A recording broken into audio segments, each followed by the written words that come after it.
one morning, an old friend came to see me, the Democratic Sultan of Johor. He brought a 3-day-old Singapore newspaper with him, telling about a man-eating tiger that had been ravaging plantations in the Kulai district. Then my blood ran faster as he gave me the news that the tiger had come our way, that he had killed a rubber tapper and was hiding out in the jungles in one of the Sultan's rubber plantations, not many miles away. This was news, the kind to start my heart pumping, as he told me how one of his natives had been stalked by the tiger only the day before.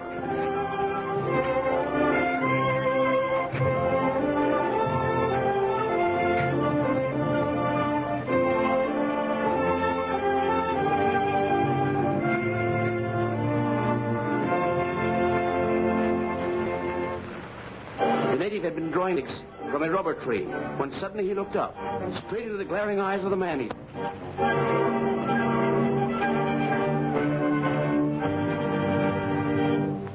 A dozen zoologists had asked me to catch a man-eater. This was my first real chance. I simply had to capture that monster.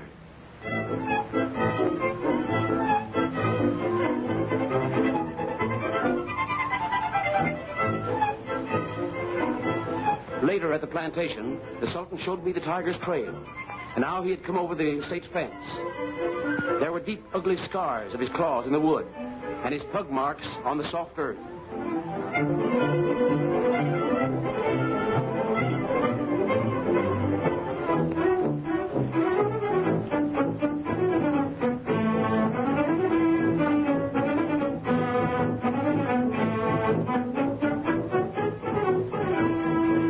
The next morning at daylight, I laid my plans for the digging of a pit.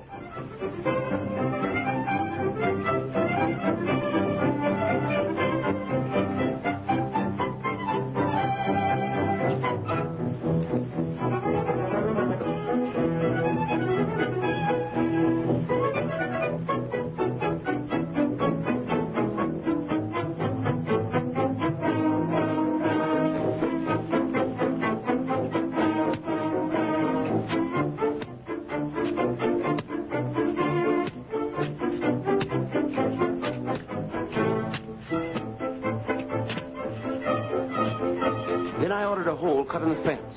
The tiger will follow the line of least resistance, and I wanted him to come through that hole. I left a few rails at the bottom, however, so as he'd be forced to jump in such a way as to land straight in the pit. It was a muddy job digging that hole because the water kept seeping in.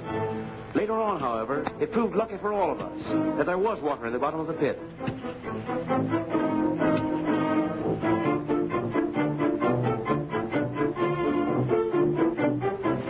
It took a lot of bamboo shoots to complete our camouflaging, but finally the pit was covered.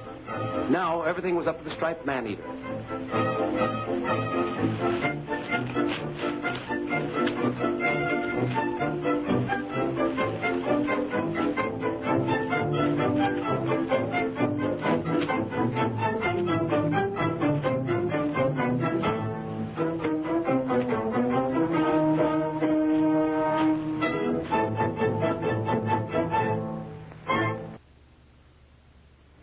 We waited 3 days, 3 long, weary days.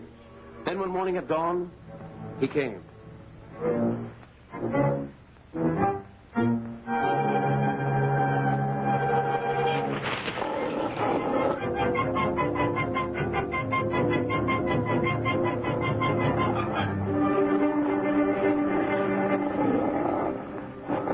I never stepped more carefully. I knew now that the pit wasn't quite deep enough. I could tell by the way the brush trembled when the tiger's claws caught at it. Without that slippery bottom to break his leap, he could have come straight out at us. Then it might have been a different story. It just goes to show you how important the little things are. Everything seemed against us. The ground was slippery. A step too far might send one of us plunging downward into the jaws of that vicious cat.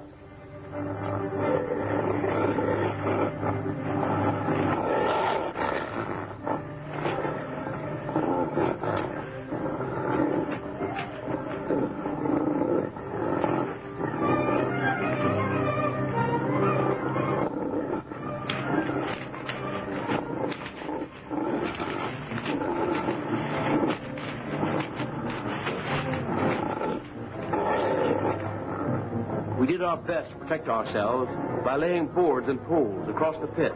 But even then, we couldn't be sure.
The time came for me to go down into the pit.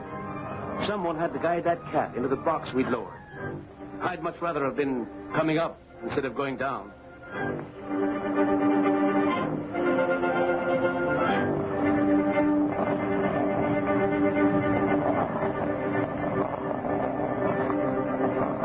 All right, Ollie, lower away. He was in the cave, growling and snarling, sore as he could be, but he was mine. He had killed his last human being. And I had kept my promise to capture a real man-eating tiger, one that had actually tasted human flesh.